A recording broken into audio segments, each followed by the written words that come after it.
Hey everyone, my name is Anna and I am the face behind the Cyber Spec Ed teacher. And I just wanted to walk you through what my typical template looks like for an IEP meeting. So here we go. So to start off, we always want to make sure that we introduce everyone who is at the IEP, from the student to any family members to the LEA, yourself, obviously, as the case manager, school counselors, and there is a distinction. They're now called school counselors as opposed to guidance counselors, your mentor, any regular education teachers there, and anyone else who you think might have a vested interest in the student's educational experience. So just be mindful of all of that. Then I also go over the agenda. I want to make sure that I'm very clear on what everyone is going to be listening to and hearing about throughout the IEP meeting. Sometimes there will be more to address, and other times this will be a little bit more pared down. Then I start off with parent guardian questions and concerns. And this is the most important part of the IEP because it really drives the conversation to make sure that we are following or make sure that we're addressing everything that the family wants to have addressed. So if they have a question about transition, I'll jump to that part of the IEP. If they have a question about academics or something else, someone else might have more input than I do as the case manager. So I want to make sure that the parent, guardian, whoever it is, has their concerns addressed first, and then we move through the rest of the IEP.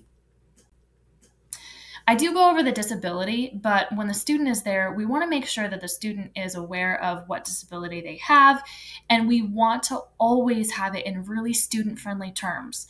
So if a student is diagnosed with a specific learning disability, we can be like, hey, so according to your last evaluation, you currently have a specific learning disability. So we want to make sure that we are giving you the best possible supports in reading or writing or math or wherever it is that the student is struggling, right? So we want to make it super kid friendly. And I don't say kid because it's a third grader. It could also be a high schooler, but we want to make sure it's conversational and the student is really feeling valued and accepted in the meeting, and they don't feel overwhelmed with maybe everything that they're seeing or reading. If they're reading the screen, a lot of times they're going to be really overwhelmed because it's the whole team who's there to talk about just them. I do go over any evaluation or reevaluation results. I like to write out a little summary and not have it be super overwhelming for the parent or the guardian, only because they get a copy of this report already. So I just want to pare it down and cover the basics. So obviously it's going to be your educational testing, academic testing that they have gotten done. If there is a behavior need, I want to make sure to address, which specific behaviors we'll be focusing on. Maybe that'll eventually lead to a positive behavior support plan or something of that nature. And then I go into graduation requirements. So I created this table just as a way for families to see exactly where their student is. And while the student is in this meeting, I make sure to address everything and talk to them specifically. So I'm not saying, Johnny has XYZ credits. He has completed this many certifications. No, I'm going to be saying, Johnny, right now you have 14 out of 21 credits. So you need 7 more credits to graduate. It looks like you've completed 1 certification in first aid or CPR or whatever it is, and it looks like you need 2 additional ones, and this could also mean just passing all of your Keystone assessments. We're in Pennsylvania. Your state assessment might look different. Your graduation requirements might look different. That's why this template is customizable. And then we also have a graduation project. So when you graduate high school, you need to complete a, career-related pathway for your graduation project, or maybe you are doing some kind of creative portfolio. Those are typically 2 of the biggest ones. And, then I basically give them a rundown of where they stand. And then we talk about academics. So we talk about, we have a little screenshot of their grades, we get teacher input, and I like to have the teachers talk about everything. Even if they gave me input beforehand, I want to have all of that on the screen. So I put the teacher's name, I put the subject that they teach, and then their input. And I always frame it in a very objective manner. You never want to put any kind of subjective information like he is um, let's say Johnny has a 97%. You can put that grade in there. You're not going to say all of the subjective data, like he makes all of his classmates laugh and he, like all of those types of things, and the where you get away from the fact. We don't want that. We can say that during the IEP meeting. So that's why I love to have families at the IEP. I love that the student is hearing these great things about themselves first. But let's say Johnny is struggling. Let's say he has a 60 or is barely passing, and, we need to talk about it from that angle too. I always want the teachers to frame it in a way that's like, hey, Johnny, I see that you have a 57% or a 60%. Can you tell me what's going on? How can I support you? So that obviously the family knows that Johnny's not doing too well in this class. And then we also, know from Johnny, what are some ways we can support him. So that's where your SDIs are going to come into play. So let's say Johnny is like, well, it would be really helpful to get an assignment list, or it would be really helpful to have a check-in at the beginning of class. So that's something that, can be talked about with the whole team to see if that should be implemented in the specially designed instruction. So all of this kind of fits together in a big picture. And yes, it's very legalistic on the school side of things, but it can be really, really friendly and student-centered when you are in the meeting. Attendance. This is a huge thing. So I work at a cyber school. Everything that I create is going to be digital. Here, I always make sure that the students know that it's an expectation to be in live classes, right? Attendance is mandatory. You're going to get the most educational benefit from being in front of the teacher. So we have an attendance snapshot. Sometimes we even have attendance goals in our setting. We have work completion goals. All of that kind of comes together here. And then we have clubs and activities. So I ask the student here, what would you like to be involved in during your time at school? And I let them talk. I pause. I literally wait for them to respond. If they don't, or if they think about it for a little while, I see, I ask them what they're interested in outside of school, and I try to match them to a club or activity they might like. And then I have a whole snapshot of clubs and activities that are offered. Your school is going to look a little bit different than mine, possibly. So let's go ahead and dive into the next section. And this is my favorite. This is where we talk about transition. So I say to the student, think about life after high school. Are you interested in going to college, a tech school, a community college? What career do you want to pursue, right? Where do you want to live? I want them to think about these things. And I have an interview that I send out to students, and I have them do this before the IEP meeting, or if it has to be during the IEP meeting, I do it during that time. And I just ask them what their career goal is, all of this kind of stuff. And this is really the driving factor of the IEP. This is where it's kind of like everything feeds into the transition section. And then once everything is fed into the transition section, that kind of makes you create the rest of the plan, from your goals to your SDIs, all of that kind of stuff. So let's say a student wants to go into the field of nursing. Well, when it comes to the independent living, you're going to want to make sure that, students know how to live on their own, right? They have the executive functioning skills that they need in order to get there. They're organized. They, keep on top of stuff time management wise. You need to be able to, manage your time well. And then also, let's say we want to kind of work towards that career goal. Well, maybe they should complete a first aid or CPR certification or something in the OSHA healthcare, so that they have an idea of what they want to do, right? So everything transition wise, like this is my favorite section of the IEP. We want to make sure that, these goals and all of the activities and services listed in this area line up to what they want to do after school, after they graduate. And then I put in some transition assessment screenshots. So let's say I've completed some activities in Zello or some other career platform that students use while in school. That's what I put here. Maybe it's those,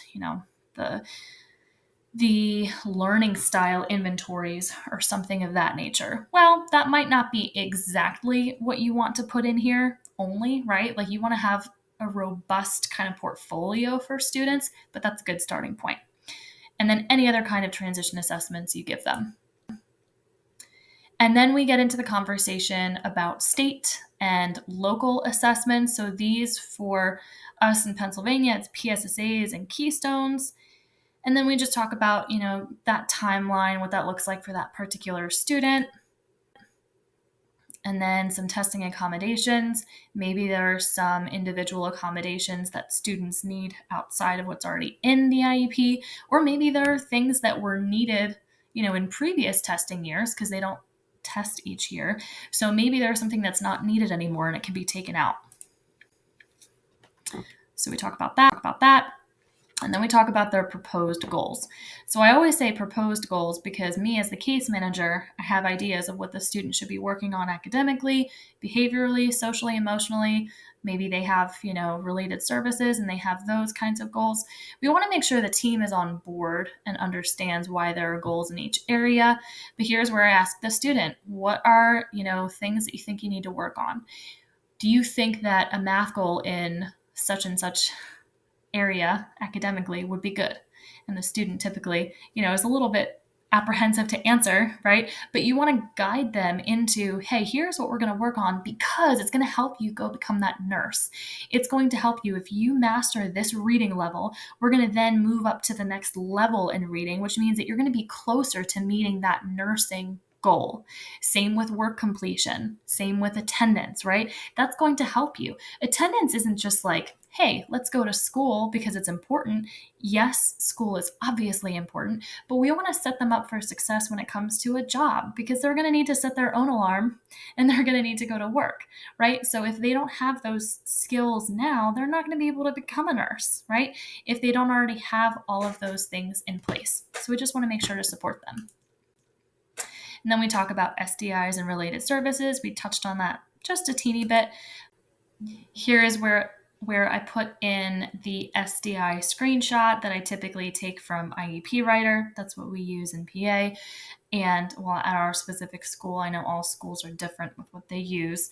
So sometimes these are different from year to year. We want to phase them out, right? Because our ultimate goal is for our students who are in special ed not to need us anymore, right? That's our goal, is to get them closer and closer to mainstream. So, we're trying to phase these things out as students don't need their specific, SDIs. So don't be afraid to phase them out as they show mastery. And then for related services, you'll list your related services here. So you'll talk to the student, you'll see how these services are going. Maybe the student has OT and PT and speech. Maybe they're going great. Maybe they feel like they don't need those services anymore. So we want to make sure that the student is on board with having these services, because if they're not, then it's kind of hard and it just makes it really complicated for the school year. So we always want to offer them, especially if they do qualify. But if the student refuses to meet, then, we may as well not waste people's time to try to schedule, but we do want to leave that in the IEP if they still qualify. Extended school year. This is obviously, something where they have to meet qualification criteria or the eligibility. There are 7 factors that you go over. Make sure that you review those for extended school year. And then we talk to the student and we say, hey, let's say they qualify, for example. Hey, Johnny, it looks like you qualify for extended school year, where we get to kind of help you make up some of those gaps in your learning. So extended school year happens from, June 25th to July 25th. Are you interested in participating during that time? Johnny says, yes, I am. Great. So we'll sign him up. If not, it's something that we still offer in the IEP, but we want to have a conversation with that student to show kind of what that looks like and what they can expect during that time frame. And then placement. So this looks different based on, which school you're in. In our setting, we have supplemental learning support, we have itinerant learning support, and supplemental is kind of more intense than itinerant, right? So for that setting, students are typically more with a special education teacher than with gen ed teachers. Sometimes we do have co-taught classrooms, so it kind of just depends. So we talk about the placement and how much they'll be in the special ed learning environment, and then we'll see if there is anything else that's kind of outstanding from the IEP meeting, and then we thank them all for attending. And so honestly, as I go on to each slide, I make sure to ask the student from their perspective what their thoughts are. I never want to just present information and not talk about it. So, yes, I do want it to be comprehensive. Yes, I want to do my due diligence and make sure that I'm addressing everything. But this is a way of taking the IEP, paring it down, and putting it into a bite-sized pieces for the students and families to digest. And that's kind of my goal. That is my goal, is to make it student-centered, student-focused, and I would love for students to run their own IEP meetings. I'm not at that point yet, right? We're getting there. But this is just a way for them to be involved in every part of it. So we just want to make sure that we're addressing the student by name. We are focused on them the whole time, and we don't get away from that in the conversation with all of these other people who are part of the IEP. Everyone's voice is important, but we're doing this for the student. So the student should be the loudest voice during the meeting. So hopefully this was helpful. If you are interested in learning more, feel free to attend, any upcoming workshops that I have. Reach out to me, send me an email, send me a message, subscribe to this channel, and learn more about special ed resources that I have and ways that I support teachers in either new roles, new positions, or as they are veteran teachers, just kind of trying things in a different way. Thanks so much for watching.